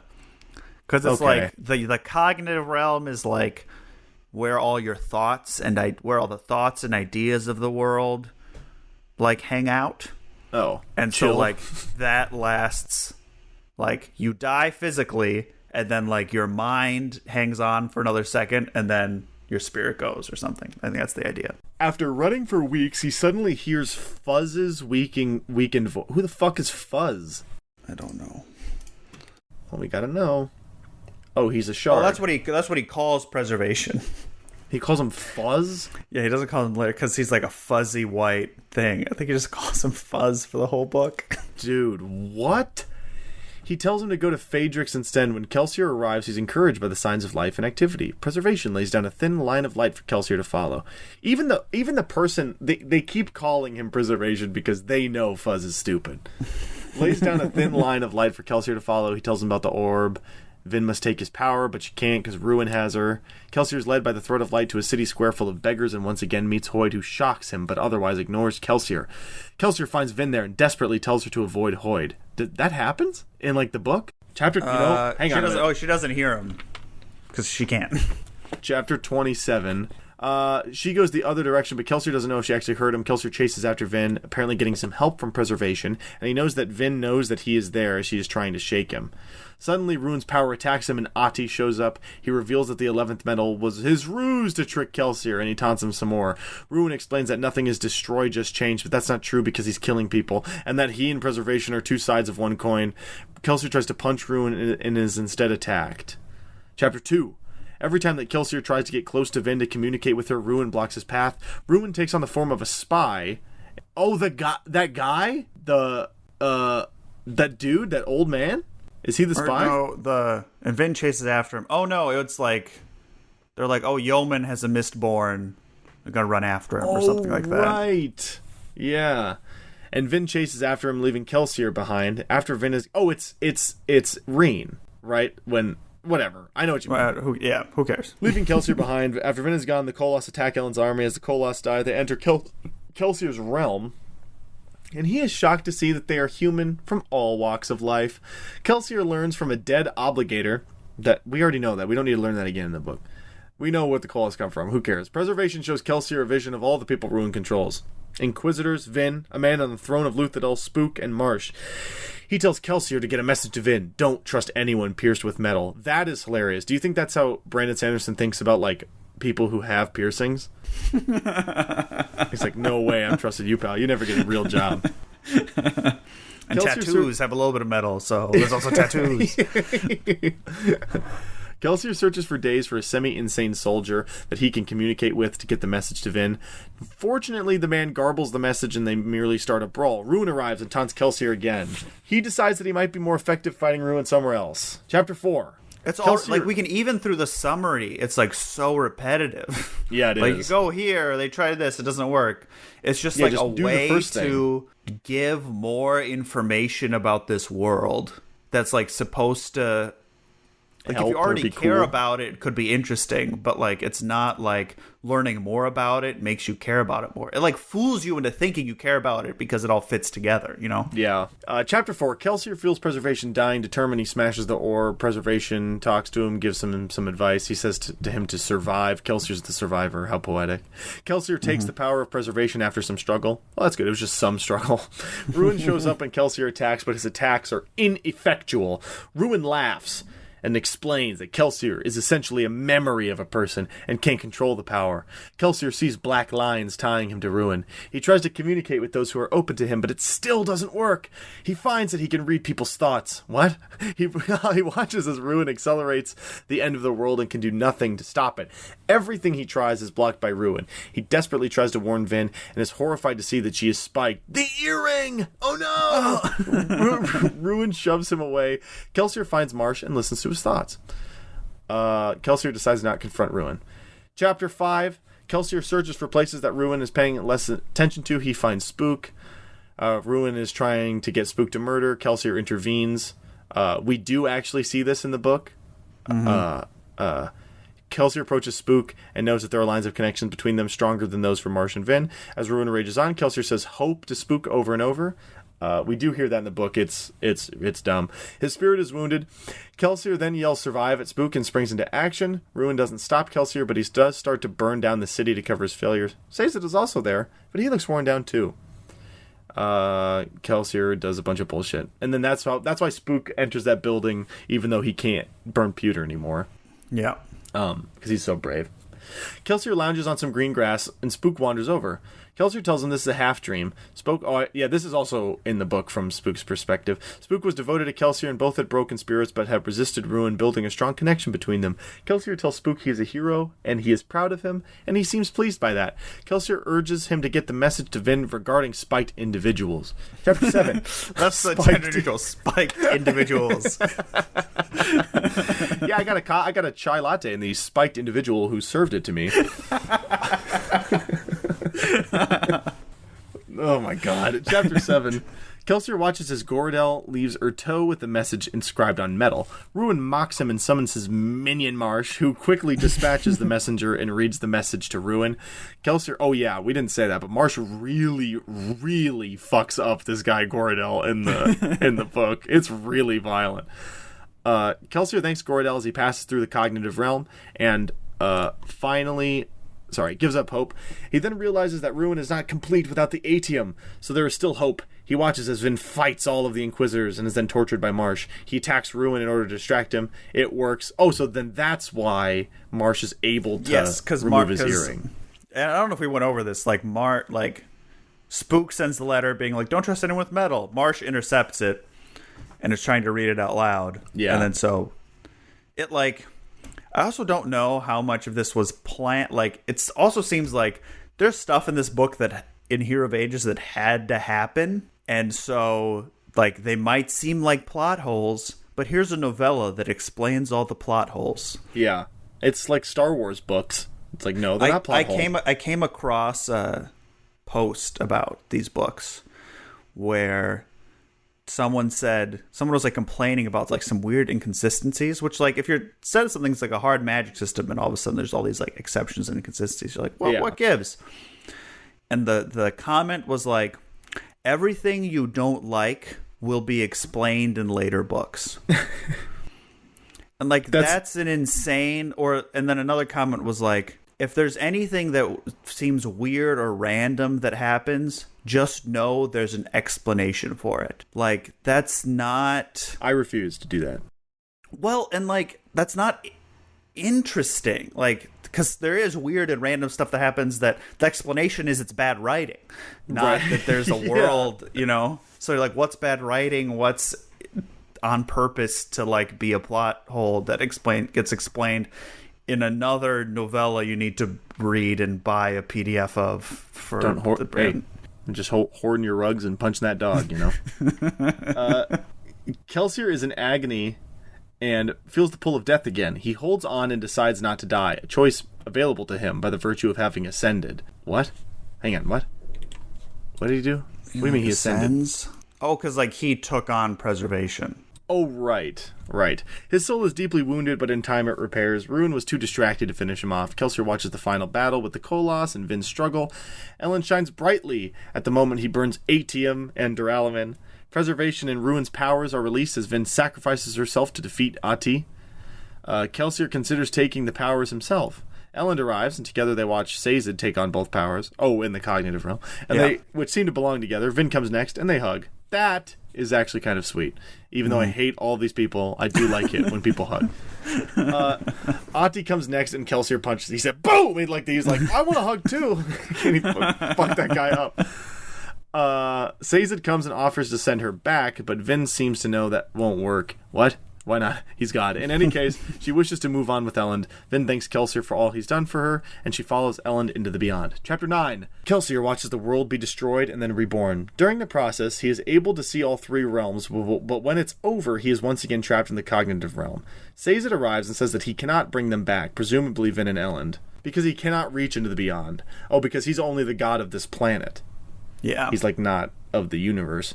Kelsier asks Sazed to heal Spook and make him a Mistborn.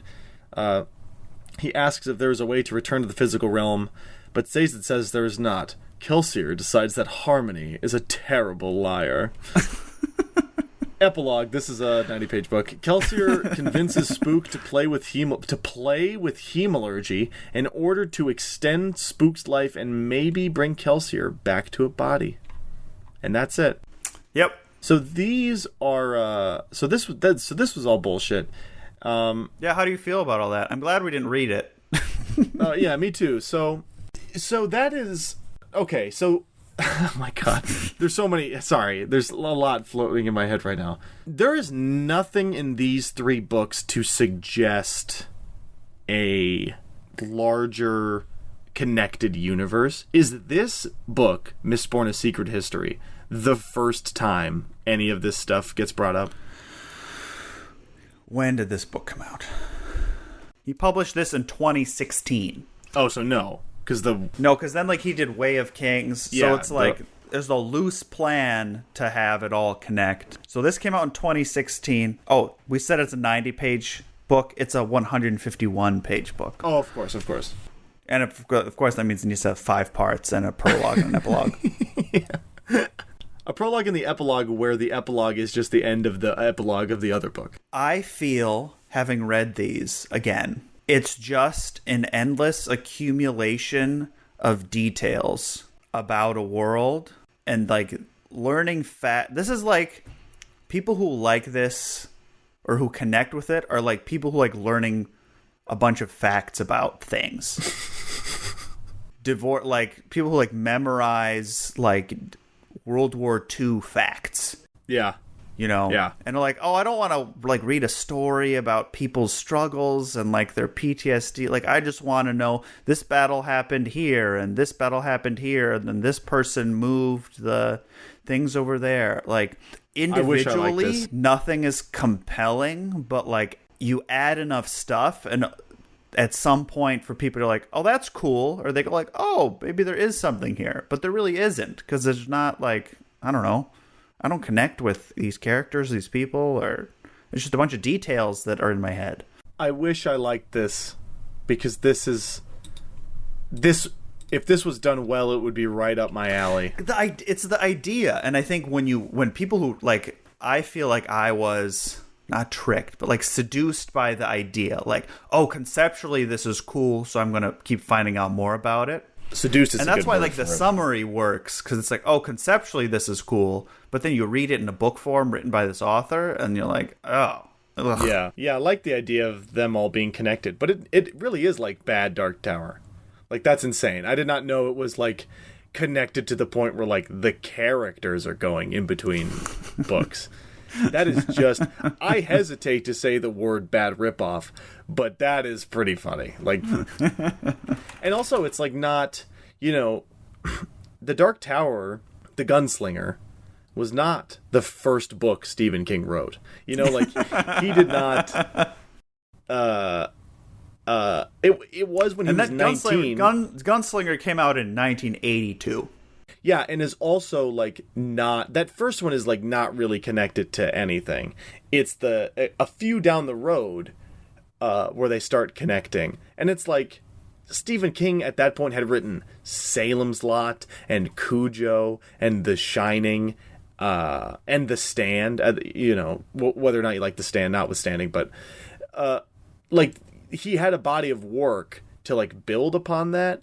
Brandon Sanderson is like trying to do it at the same time. Like, the reason the Dark Tower is cool isn't because it's like, oh, whoa, look at the reference. It's like a cool, like, conceptual idea to like have this thing be connected to all of these weird worlds, where most of them do take place in Maine, but that's fine.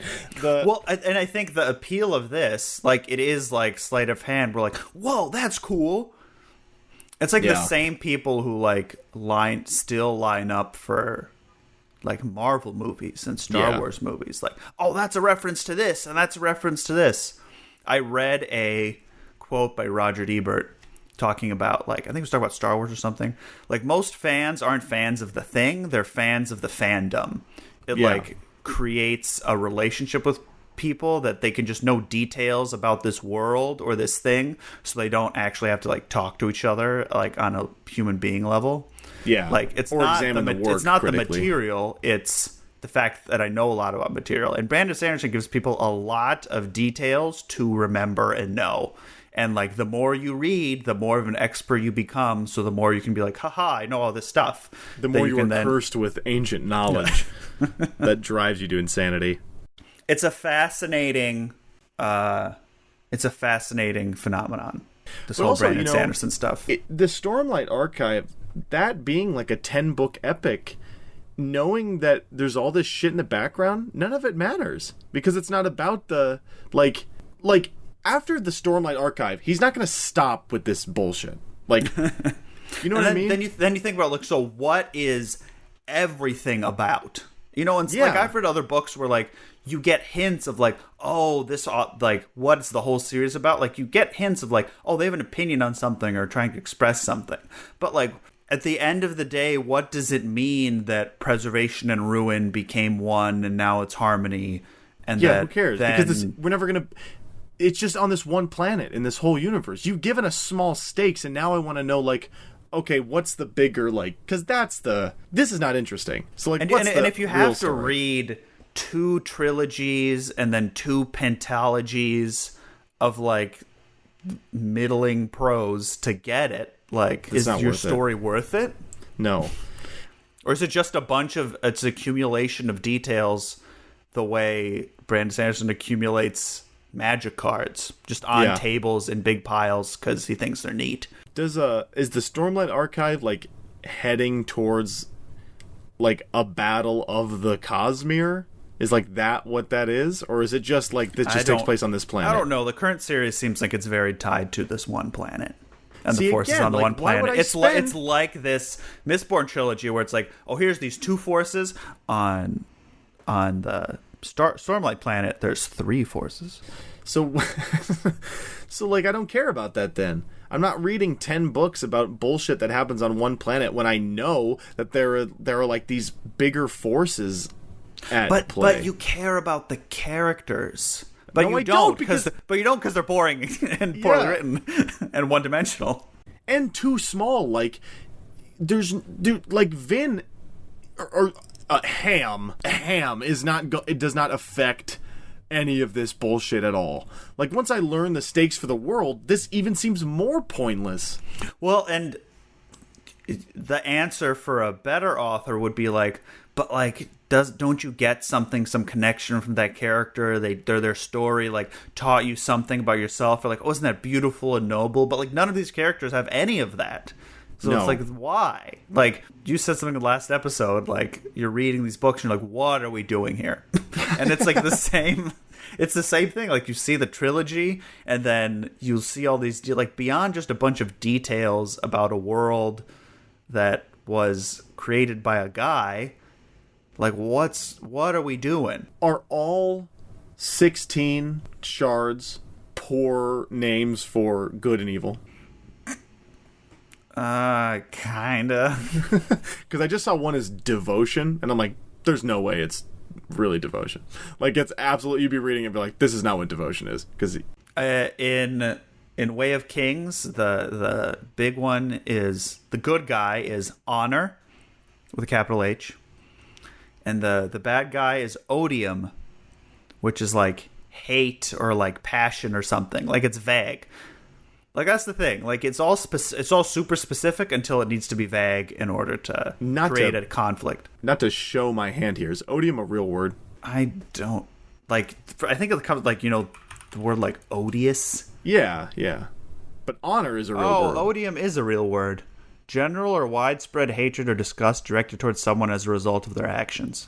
That is not the opposite of honor. I just feel I guess they're not all technically opposites. There's just whatever shards happen to be get to a certain planet or something. So, like, the shards all broke apart and landed on different planets? I guess. That's convenient. What if there's a planet where there's no shards and then that book is actually good? Are there sci-fi books in the Cosmere? Well, I don't think because the shards are like God, so there isn't any life on any planets that don't have shards, I think. Are there sci-fi books in the Cosmere? I don't know. I've heard Mistborn Era 3 is supposed to be like a cyber like computer thing. No, it can't be. This can't be. Cyberputer. I think. Oh no. Pushing on computers or something. I don't know. Like, it's like bad evil neuromancer. I guess I just don't know. It's like George Lucas. It's like, why? There should be no more white men writing any books anymore. Brandon Sanderson, he did it. He cracked the code. I told you this offline, where I think Brandon Sanderson is like George Lucas, where it's like someone needs to have the reins on him, or else it just all goes to absolute nonsense. And you're like, what are you doing, man? Yeah. Why? So I just want to, on Wikipedia here, I just clicked on this link that said investiture. I don't care or know what that means, but on the table of contents, on section 8, 8.3 says end-negative investiture. These are supposed to be adventure novels. I don't care what end-negative, that sounds like stock market jargon. It's like this Silmarillion. Like, it's like, if in order to understand the plot of... It's like, if in order for Frodo and Sam to even start their journey, they had to completely learn about the Silmarillion. Yeah. Wow. I guess that's it, huh? Yeah. That's it. Well, folks, next time we meet, we will be discussing, if you want to read along, we will be discussing The Dispossessed by one Ursula K. Le Guin. I just want you, the listener, to know that when we started this Mistborn adventure, we did not know that there was going to be such a visceral, negative reaction combined with the greatest article of all time, the greatest / meanest, weirdest article of all time about Brandon Sanderson. This podcast is not a hate books podcast. This is not a Brandon Sanderson hate podcast. He seems like a lovely guy. I don't think these books are very good. Or 2 weeks from now, we will not be so angry. And I hope you're excited for The Dispossessed, because I got to tell you, I am. I cannot wait to read words written by not this guy. I didn't even get to go through my list of nitpicks about Hero of Ages. Let's do that. Let's do that to close it out. I feel like that's a good... Because we did it last time. Yeah. There was a section where Vin... sort of realizes that Reen, the abusive older brother, actually really loved her. Seems like abuser apology. It's very strange. Yep. Being an abuser was okay because he actually really loved her the whole time. Yep. But he was controlled by an evil force.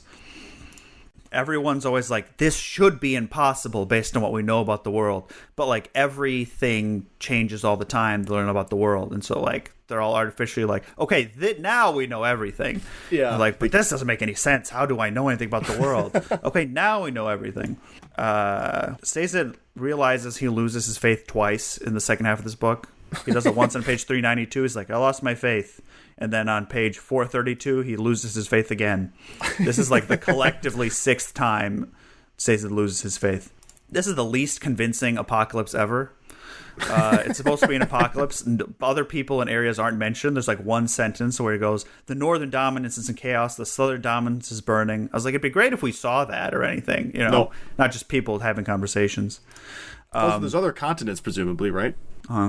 Yeah, presumably. Sazed says he felt he was betrayed, and I was like, by what? How? By the fact that his religion, he lost his faith, so he was betrayed. He was betrayed because Tyndall died, but people die. I don't know. No, you betrayed her by people. We've discussed this ad nauseum in the first part. Brandon Sanderson does not know what the word betrayal means. Oh, I want to bring this up in the whole trilogy. Vin was never betrayed once in her goddamn life. It never happened. I've been keeping an eye on this since book 1. She has never actually been betrayed. She's always felt like she was betrayed. She's like, oh, Reen left me. But it turns out he was just captured. She just learns that she's never been betrayed in her life. So there's no reason for her to trust him. Anyway, we find out where the Mistwraiths come from. It's because the Lord Ruler turned all his best friends into goo monsters so they could be immortal. Do you remember this? Yes, I do remember that. Which is weird. It's it really stinks if he came up with these crazy goo monsters and had to come up with some explanation for it. So the Lord Ruler, his best friends with his same powers couldn't be around, so he turned them into goo. He didn't want to kill them. Goo. He didn't want to kill them, but they could be powerful, so they became goo. One chapter ends when Vin realizes Elend won't attack because he's a better person than I am. Oh, I remember that. I thought that was terrible. Yep. Elend's constantly not attacking, and then when he decides to attack, he immediately decides not to attack, and that's his whole plot arc. Spook, at one time, he gets in this all this crazy city is burning hijinks, and he's like, I guess I was only supposed to get information, and I actually did get some important information. I didn't realize how important it was after all. Dude, what the fuck? On 100 pages from the end of an 1,800-page series, Elend turns to Ham and goes is this right? Is anything we're doing right? There's on page 449, there's a horribly ableist joke against Set. Oh my god, I forgot to bring that up. Yeah, that's so fucked. Did you write it down? Right. Yeah, right after he goes Ham, is anything we're doing right? This doesn't feel right. Ham smiled. Set's going to be furious. Elend shrugged. He's a paraplegic. What's he going to do? Bite us? Come on. Let's get off this rock and go deal with Luthadel. Yep. The Terrace prophecy about Sazed being the Hero of Ages was correct, but also prophecies can't be trusted. And also, where did that prophecy come from? Yep. None of the prophecies are real except the one real one. For That's some how prophecies reason. Work. On page 476, Elend says the line, we never did figure out what all this mist sickness was all about. Like, as if he's aware he's in a book that has things they have to figure out. And he goes like, we, like, literally, he goes, we never really did figure out what all this mist sickness was about. And then he immediately finds out what it was about. Yep. Breeze, his girlfriend Elrianne, and Set, the paraplegic, do nothing in this book. In a book where no one does anything, they do literally nothing. Yeah. On page 523, 23 pages from the end of an 800-page series, Sazed utters the immortal line, "There isn't really a rush, is there?" He's like doing research on the Kandra stuff. We're 23 pages from a trilogy. A main character says, "There isn't really a rush, is there?" Insanity. Like, what? I don't know if that's being, like, ironic or it's supposed to be funny, but, like, it's only funny if they're aware they're in a book that's almost ended. Yeah, it's only funny if it's meta. It's weird and bad. Weird and bad. That's all I got. Wow. There's no rush, is there? 23 pages from the end of an 1,800-page series. There isn't really a rush, is there? That is a microcosm of how stakes and plot are treated in this book. Yep. That's all she wrote, I suppose. I'm happy now. I know. I feel like I can be happy. I'm free. I'm allowed to be happy again. All right. See you all next time. Yeah. See you next time for The Dispossessed. The rest of this podcast in its history will be better than this. We cannot overstate enough how we did not know what we were getting into with this book series. I thought it'd be a fun little romp. I misunderestimated how much I was tricked and deceived. How much I was betrayed. I was betrayed by these books, by Brandon Sanderson. Well, you have a big metal spike sticking out of you. Ruin actually compelled you to make us read these books. Me the whole time? Yep. That's why I keep inventing slavery. Oh, I'm off the hook for that. Thank God. Yeah, you're not a bad guy. Turns out you're not a bad guy. We still get to profit from all the stuff the slaves did, but we're not bad guys. No, we're not bad guys. The devil was controlling us. It's all okay. It's all okay. The devil was controlling us. Ruin made us read Mistborn. He did. Ati is his real name, Danylo, and I'll never forgive him for that. Oh, my God.